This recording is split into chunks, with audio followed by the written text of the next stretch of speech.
Program to know the room temperature. To create an AI Connect program to know the room temperature, create a project. In this project, create a basic coding activity. Then follow the given steps. Conditions that are used here. If temperature is greater than 25, print it's too hot.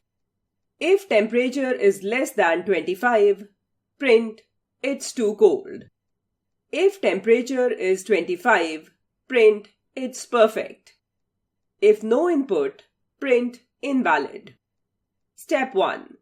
Create a variable T and ask the user to enter the room temperature.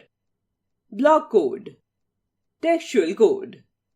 Step 2. Using the logic blocks, provide the conditions to detect and give print accordingly.